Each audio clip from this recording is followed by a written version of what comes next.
இந்த பதிவை பார்க்க போகிற அத்தனை அன்பர்களுக்கும் அடியார்களுக்கும் அடியனுடைய பணிவான வணக்கங்களை தெரிவிச்சுக்கிறேன். அன்பினை பெருவாயாகில் அதர்மங்கள் அனைத்தும் நீங்கி துன்பமும் தவிர்ந்து போகும் துயரம் இங்கு உண்டோ சொல்வாய். இந்த பதிவில் நம்ம பார்க்க போகிறது அந்த இறைவன் அப்படின்னு ஒருத்தர் இருக்கார் அப்படின்றதும், இறைவனை நாம் வணங்கணும் அப்படின்றதும், வணங்கினால் நம்முடைய மனசுக்குள்ளே இறைவன் வருவார். நம்முடைய காரியங்கள் சித்தியாகிறதுக்கு மட்டும் வணங்காமல் நம்ம முத்தி நெறி வேண்டி வணங்கணும். ஏன் அப்படின்னா, இந்த பிறவி கிடைத்தற்கரிய பிறவி அப்படி சொல்லுவாங்க இல்லையா, அரிது மானிடராய் பிறத்தல் அரிது. அது மாதிரி அந்த அரிது அவ்வளவு அருமையான பாடல். அந்த மாதிரி நமக்கு இந்த பிறவி கிடச்சிருக்கு. இதை கொண்டு தான் நம்ம அந்த முத்தின்ற வார்த்தையே நினைக்க முடியும். இத்தனை பிறவிகளில் நமக்கு அதெல்லாம் தெரியாது. அந்த பிறவிகளில் தெரியாமல் அறியாமையில் உழன்றுகிட்டு இருந்தோம். இப்போது அறியாமை விலகிறதுக்குரிய சரியான நேரம். சூரியோதயம் வருது, இருள் மறையணும், ஒளி வரணும். வெளிச்சத்தில் எது உண்மையான அந்த பொருள் அப்படின்றத நம்ம கண்டுபிடிச்சி தெரிஞ்சு அனுபவிக்கணும். இதுக்காக தான் எல்லாரும் திருப்பள்ளி எழுச்சி பாடுறதே நம்முடைய இருள் நீங்கணும். மனசுக்குள்ளே இருக்கிற அறியாமையாகிய இருள் நீங்கணும். இருள் நீங்கினால் மட்டும்தான் பொருட்களோட வடிவம் கண்டுபிடிக்க நம்ம கண்ணுக்கு ஆற்றல் இருக்கும். அதே மாதிரி இருள் நீங்கணும், அறியாமை அப்படின்ற இருள் நீங்கி அறிவுன்ற வெளிச்சம் வரணும். இதுக்காக தான் இவ்வளவு பேரும் என்னென்னவோ சொல்கிறாங்க. நாம் முடிஞ்ச வரைக்கும் முயற்சி பண்ணிகிட்டே இருப்போம், நம்ம தெரிஞ்சுக்கணுன்றதுக்காக. அவங்க சொல்லிட்டு போனாங்க, அவங்க தெரிஞ்சு அனுபவித்து உணர்ந்து, சரி நான் பெற்ற இன்பம் பெருக இவ்வையகம், மற்றவங்களும் இதோட பலனை அனுபவிக்கணும் அப்படின்ற எண்ணத்தில் கொடுத்துட்டு போயிருக்காங்க. இந்த பதிவில் நம்ம பார்க்க போகிறது திருமூல நாயனார் பாடிய ஒரு பாடல் பார்க்க போகிறோம். அவர் என்ன சொல்கிறாரு, இறைவனை நாம் அழைக்கணும். எதுக்காக அழைக்கணும்னு தெரியுமா? அது தன்னை வச்சு தான் நிறைய சொல்லுவாங்க. தன்னை வச்சு தன்னுடைய மனசை முன்னிறுத்தி, அல்லது ஒரு குயிலை முன்னிறுத்தி, மயிலை முன்னிறுத்தி அவங்களுடைய கருத்துக்களை சொல்லுவாங்க. நான் உனக்கு சொல்கிறேன் அப்படின்னு சொல்லாமல் இப்படி சொல்கிறது ஞானிகளுக்கு ஒரு வழக்கம். அது மாதிரி சொல்கிறாரு. அவர் ஏன் இறைவனை வணங்கணும் அப்படின்னு காரணத்தை சொல்கிறாரு. வான் நின்று அழைக்கும் மழை போல் இறைவனும் தான் நின்று அழைக்கும் கொள் என்று தயங்குவார். ஆண் நின்று அழைக்கும் அதுபோல் என் நந்தியை நான் நின்று அழைப்பது ஞானம் கருதியே அப்படின்னு சொல்கிறார். இப்போது நாம் எதிர்பார்க்கவே மாட்டோம் மழை வரும் போல் இருக்கே அப்படின்னு நினைப்போம். எதை வச்சு தெரிஞ்சுக்கிறோம்? மேகம் கூடுறத வச்சு தெரிஞ்சுக்கிறோம். அந்த மழை வரும் போல் இருக்கே அப்படின்னு நினைக்கிறப்போ ஒருத்தருக்காக மழை பெய்யறது இல்லை. ஒருத்தருக்காக எப்போதும் மழை இல்லை. சகல ஜீவராசிகளும் வளமாக இருக்கணும், நலமாக இருக்கணும். எல்லா ஓரறிவு முதல் அத்தனை ஜீவர்களும் நமக்கு நீரின்றி அமையாது உலகு. அதனால் இறைவன் என்ன செய்கிறாரு, மழையை கருணை மழையினால் இந்த பூமிக்கு மழை நீராக அனுப்புகிறார். எல்லா உயிர்களும் புல் பூண்டு செடி கொடி மரம் பறவைகள் விலங்குகள் நீர்வாழ் உயிரினங்கள் அனைத்துக்கும் நரப்பன பரப்பன ஊர்வன அத்தனை ஜீவன்களுக்கும் நீர் வேணும். ஒருத்தருக்கு மட்டும்தான், நமக்கு மட்டும்தான் இல்லை. நமக்கு சமைக்கணும், சாப்பிட்ணும், குடிக்கணும், துவைக்கணும், கழுவணும், என்னென்னவோ பண்ணிகிட்ருக்கோம் அந்த நீரை வச்சு. ஆனால் மற்ற உயிரினங்களுக்கு உணவு, அது உணவும் அதோட அருந்தும் நீரும் தான் ஒரு உடம்பை வளர்க்குது இல்லையா. இப்போ இந்த மழையை திருமூல நாயனார் எடுத்து காமிக்கிறார்.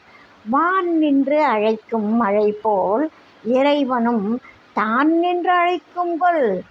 இந்த வானத்திலேருந்து மழை பெய்யுது, நம்ம கேட்டால் பெய்யுது, அது பாட்டுக்கு வருது இல்லை, வர வேண்டிய காலம் வருது இல்லை, வரும்பொழுது வருது இல்லை, கொட்டுன்னு கொட்டுது இல்லை, அங்கே இங்கே நான் கொட்டுது. உலகம் முழுசுக்கும் ஒவ்வொரு பருவத்தில் ஒரு இடத்துல கொட்டிக்கிட்டே இருக்குது. அதுபோல் இந்த இறைவனோட கீழே இறங்கட்டும், அப்போ பார்த்துக்குவோம். அப்படின்னு நீ வெயிட் பண்ணாத. அதுக்கு இந்த காரணம் சரியாக இருக்காது. மழை தானே வர்ற மாதிரியே தானே இறைவன் அருள் வரும்னு நீ காத்துக்கிட்டு இருக்காத.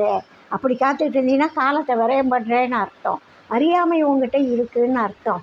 அதனால் அப்படி பண்ணாத. ஒரு கன்றுக்குட்டி மான் கத்தும். அந்த மான்ற குரல், கன்றினுடைய குரல் கேட்ட உடனே தாய்ப்பசு என்ன செய்யும்? ஓடி வந்து பால் கொடுக்கும். இந்த குரல் கேட்ட உடனே தாய்க்கு பால் சுரக்கும். குரல் கேட்ட உடனே சுரக்கும். கன்று பசியாக இருக்கேன்னு நினச்ச உடனே சுரக்கும். பசு போய் முட்டின உடனே அதிகமாக சுரக்கும் இல்லையா? அதுபோல் நீ முதல்ல கன்றுக்குட்டி போல் எனக்கு அம்மா வேணும், பால் வேணும், எனக்கு பசிக்குதுன்னு நீ அழுவு. தானே பசுவானதே உன்னை தேடி வந்து பால் கொடுக்கும்.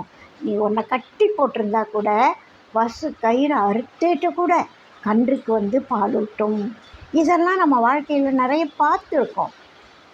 அதாவது பசுவையும் கன்றையும் பார்த்துருக்கோம். அதையெல்லாம் விட மிகப்பெரிய தயாளன் இறைவன்.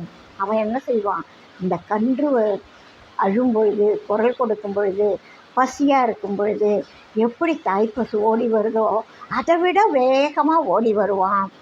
அதனால தான் நான் இறைவனை வணங்குறேன். ஏன் இறைவனை வணங்கணும் அப்படின்றத எவ்வளவு அழகாக துல்லியமாக சொல்லி காமிக்கிறார்னு பாருங்கள். வான் நின்று அழைக்கும் மழை போல் இறைவனும் தான் நின்று அழைக்கும் கொள் என்று தயங்குவார். நிறைய பேர் அப்படி இருக்காங்க. செய்யணும்னா கடவுள் செய்ய மாட்டாரா, அப்போ பார்த்துக்கலாம் அப்படின்னு நினைப்பாங்க. ஆண் நின்று அழைக்கும் அதுபோல் என் நந்தியை நான் நின்று அழைப்பது ஞானம் கருதியே. எனக்கு ஞானம் வேணுமானால், எனக்கு அறிவு வேண்டுமானால், எனக்கு முத்தி வேண்டுமானால் நான் தான் கூப்பிடணும். அதாவது இதை கிராமத்தில் ஒரு பழமொழியாக சொல்லுவாங்க. சாப்பிட்டவன் உப்பு தின்னவன் தண்ணி குடிக்கணும். யார் வினை செய்தாங்களோ அவங்க தான் அதுக்கு தீர்வும் கண்டுபிடிக்கணும். அரிப்புள்ளவன் சொரிஞ்சிக்குவான், பசித்தவன் சாப்பிடுவான். பசி இல்லாதவனுக்கு சாப்பாடு செல்லாது. இறைவன் தானே வந்து கொடுத்தால் கூட பசி இல்லாதவனால் சாப்பிட முடியுமா? உணவு இப்போ நல்ல வயிறு முழு வயிறாக இருக்கும் ஒருத்தங்கிட்ட, அவன் எதிரில் வகை வகையான உணவு இருந்தாலும் அவன் எடுத்து சாப்பிடுவானா?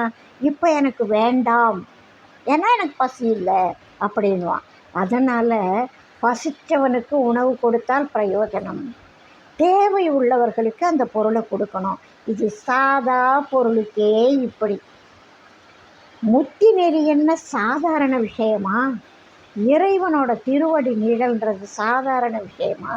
அப்பேற்பட்ட உயர்ந்த பொருளை அடையணும்னா அதுக்கு ஒரு பக்குவம் வேண்டாமா? இப்போது ஒரு எம்ஏ ஸ்டூடெண்ட்டு முதுகலை படிக்கிறாங்க. அவங்களுக்கு நடத்தக்கூடிய பாடத்தை ஒரு எல்கேஜி மாணவனுக்கு நடத்த முடியுமா? நடத்தினா அவனால் புரிஞ்சிக்க முடியுமா? ஏற்றுக்க முடியுமா? ஞானசம்பந்தர் அருள் பெற்றார், ஞானப்பாலை குடித்து அருள் பெற்றார்னா அவருடைய முன்வினை தொடர்பு அதில் இருக்குது. அதனால் அவர் அந்த ஞானப்பாலை கொடுத்தாங்க. அப்போவும் என்ன கதையில் வருது? அவர் அழுதார், பால் கொடுத்தாங்க. அழாத குழந்தைக்கு பால் கொடுத்தா புரியாது, அதனுடைய மகத்துவம் புரியாது. அதனால் யாருக்கு தேவையோ தேவை இருக்கிறவங்க நாடணும். அப்போ தான் கிடைக்கும் ஞானம், முத்தி அப்படின்ற அந்த நற்பெயர்கள்லாம் கிடைக்கணும்னா அந்த கன்றுக்குட்டி பசு அழைக்கிற மாதிரி நீ கூப்பிடு. உனக்கு வேணும்னா நீ கூப்பிடு.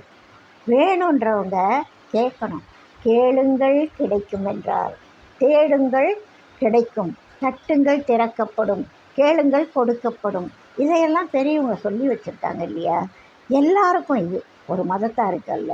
இறைவனை கன்று போல, பசித்த கன்று போல, பசித்த கன்று தாயை அழைப்பது போல, தேடுவது போல நீ தேடு. தன்னால் பசு உன்னை தேடி ஓடி வரும், வேகமாக ஓடி வரும் அப்படின்றது தான் பெரியவங்க சொல்கிறது. ரெட்டியப்பட்டி சுவாமிகள் தன்னோட பாடலில் சொல்லுவார், நாடுவோர்க்கெல்லாம் நாடியபடியே நல்வரம் கொடுக்கும் நல்வீசன். முதல்ல நாடுவோர், அவர் இறைவனே வந்து கொடுப்பார்னு சொல்லலை. யார் நாடுவோர், யார் இறைவனை நாடி போகிறாங்களோ அவங்களுக்கு அவங்க கேட்ட வண்ணமாக இறைவன் கொடுப்பார் அப்படின்னு சொல்வார். அப்போ முதல்ல நாம தான் நாடணும். அழுகிற குழந்தை பால் குடிக்கும், இது கிராமத்து பழமொழி. அன்னையிலேருந்து இன்னை வரைக்கும் அது உண்மை. அழுகிற குழந்தை பால் குடிக்கும். அம்மா என்ன பண்ணுவாங்க, அவங்களுக்கு பால் இருக்கும், குழந்தைக்கு கொடுக்கணும், அது தெரியும். ஆனால் குழந்தைக்கு பசிக்கட்டும்னு வெயிட் பண்ணுவாங்க. பசி இல்லாத குழந்தைக்கு தாய் பால் ஊட்ட மாட்டாள். அப்படி ஊட்டினா என்ன ஆகும், வெளியில் எடுத்துடும் குழந்தை.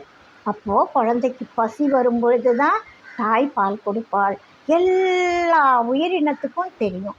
எங்கெங்கேயோ போய் அந்த தாய், அது எந்த விலங்கினம், வேறு எந்த இனம் எடுத்துக்கோங்க, எந்த பாலூட்டிகளும் என்ன செய்யும், பறவைகள் முதல் கொண்டு என்ன செய்யும், குழந்தைக்கு பசிக்கிற நேரம் வரட்டும் அப்படின்னு காத்திருந்து அது தாய் ஓடும்.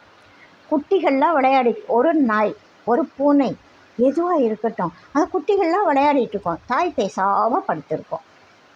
அந்த குட்டிங்கெல்லாம் விளையாடிட்டு இருக்கோம், மேலே ஏறும், குதிக்கும், ஓடும், ஒன்றோட ஒன்று கட்டி பொருளும் என்னென்னவோ பண்ணி சேட்டை பண்ணி விளையாடும். அந்த தாய் பால் கொடுக்காது. எப்போ குழந்தைங்களுக்கு பசி வரும்னு தெரியும், அப்போ இதுங்க ஓடி போயிடும். அந்த தாய் நாயானது வெளியில் ஓடி போயிடும்.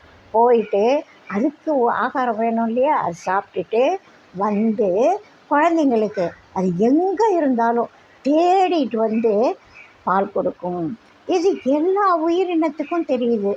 ஆனால் மனித இனத்துக்கு மட்டும்தான் நம்ம அழுதா கிடைக்கும் அப்படின்றது தெரியாமல் வாழ்க்கையில் அழுவணும், எதுக்கு அழுவணும், எதை தேடி அழுவணும் அப்படின்ற எண்ணமே இல்லாமல் இதுதான் வாழ்க்கை, இதுதான் குறிக்கோள் அப்படின்னு அந்த குறிக்கோளில் இல்லாது கெட்டேன் அப்படின்வாங்க.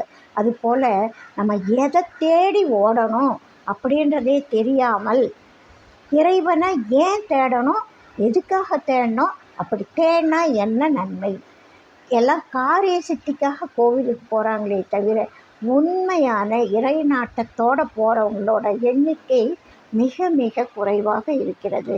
அதுக்கு தான் திருமூலர் போன்ற இது மாதிரி எல்லா ஞானிகளும் முதல்ல நீ அழுவு உனக்கு கிடைக்கும் அப்படின்னு சொல்கிறாங்க.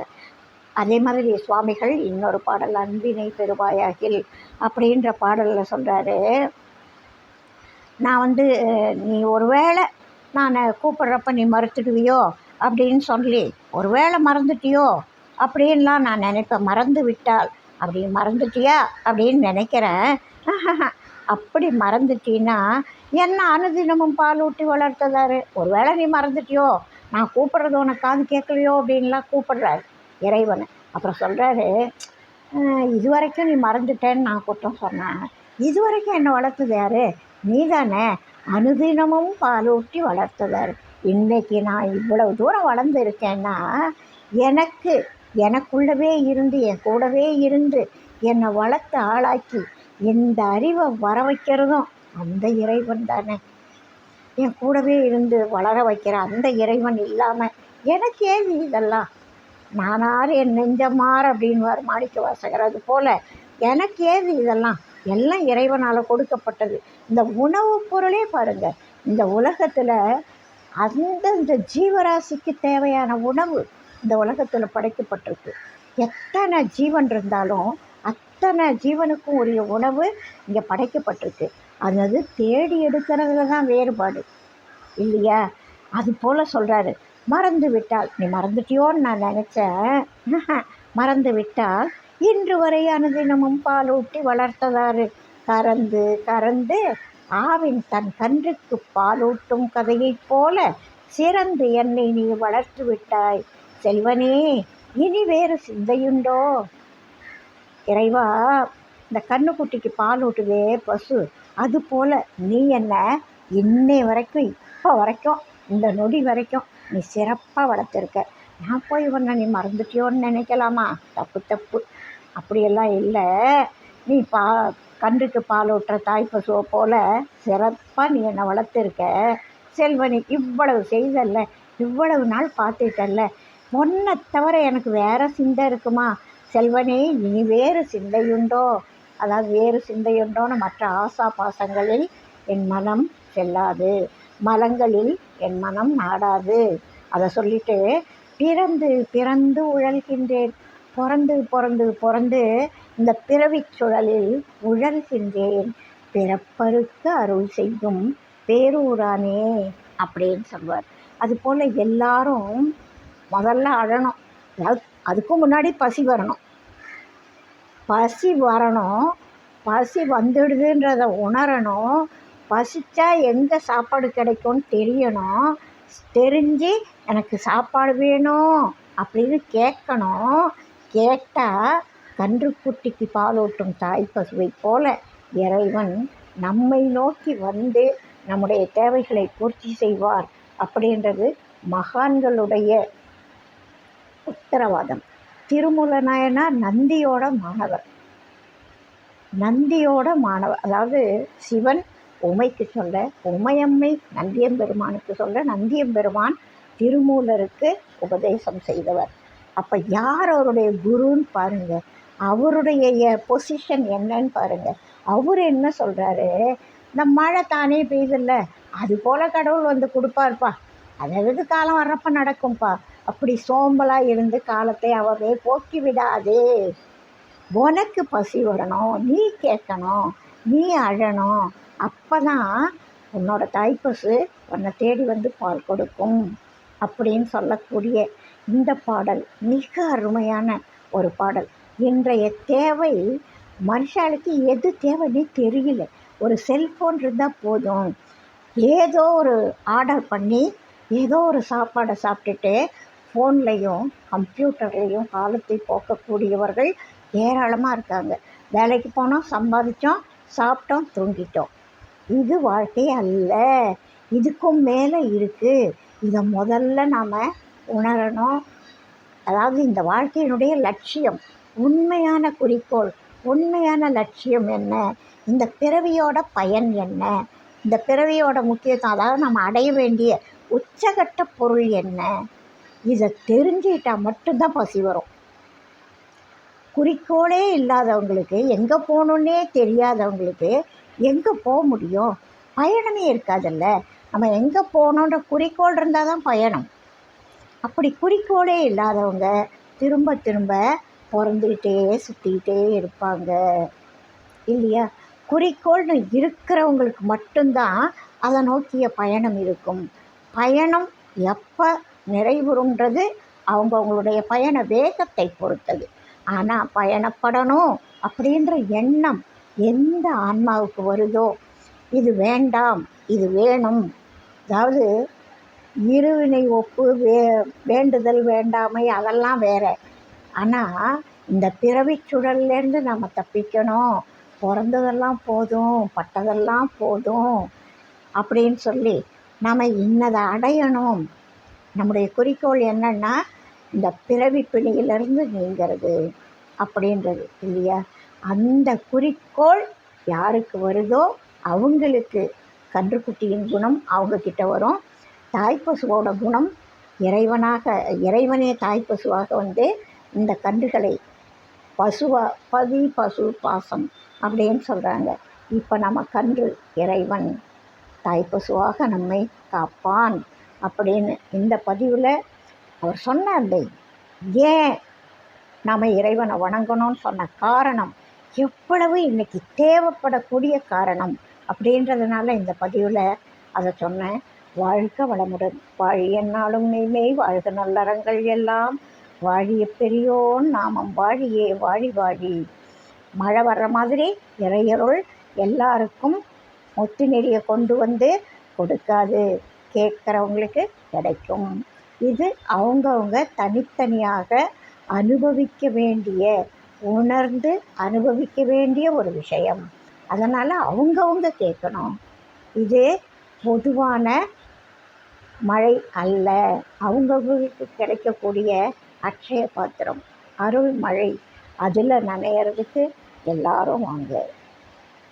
ஏன்னா அவருக்கு என்ன ஆசைன்னா பாராதி எண்ணமெல்லாம் பக்தரை காக்கணும்னு ஆசையான். அதனால் அந்த தண்டோரா போடுவாங்க தெரியுமா? ஒரு இடத்துல ஒரு இப்போ கோவிலில் திருவிழா நடக்க போகுது, திருவிழாவுக்கு முன்னாடி கூட்டம் நடக்க போகுது. இந்த மாதிரி செய்திகளை எல்லாம் மன்னர்கள் காலத்திலேருந்து உண்டு. தண்டோரா போடுறதுன்னு சொல்லுவாங்க. சினிமாவில் திருவிளையாடல் படத்தில் தண்டோரா போடுவாங்க. மன்னருக்கு ஒரு சந்தேகம் வந்திருக்கு வரகுண பாண்டியனுக்கு. யார் மன்னருடைய சந்தேகத்தை தீர்த்து வைக்கிறாங்களோ அவங்களுக்கு 1000 பொற்காசுகள் பரிசு அப்படின்னு ஒரு தண்டோரா போடுவாங்க. அதே மாதிரி ஊருக்குள்ளே ஒரு ஆள் போய் தெருவா சொல்லிட்டு வருவார். இன்னது நடக்க போகுது, இன்ன இடத்துல இந்த நேரத்தில் இன்ன விழா நடக்க போகுது அல்லது கூட்டம் நடக்க போகுது, எல்லாரும் வந்து கலந்துக்கோங்க அப்படின்னு சொல்லுவாங்க. அது மாதிரி ஞானிகள் தண்டோரா போட்டு போயிருக்காங்க. அவங்க தண்டோரா போட்டதை நான் கேட்டேன். நான் என்ன செய்கிறேன், எனக்கு பக்கத்தில் இருக்கிறவங்களுக்கு இது மாதிரி ஒரு தண்டோரா போட்டு சொல்லிட்டு போகிறாங்க, உங்களுக்கு வேணுமா, வாங்க நம்ம அங்கே போகலாம் அப்படின்னு கூப்பிட்றேன். இந்த அழைப்பு எத்தனை பேருக்கு பிடிச்சிருக்கோ அவங்க எல்லாரும் வாங்க, நம்ம அதை நோக்கி போகலாம். வாழ்க வளமுடன். உங்களுக்கு பிடிச்சிருக்குன்னா சப்ஸ்கிரைப் பண்ணுங்கள், லைக் பண்ணுங்கள், ஷேர் பண்ணுங்கள். உங்களோட கனிவான கருத்துக்களை எனக்கு சொல்லுங்கள். வாழ்க வளமுடன்.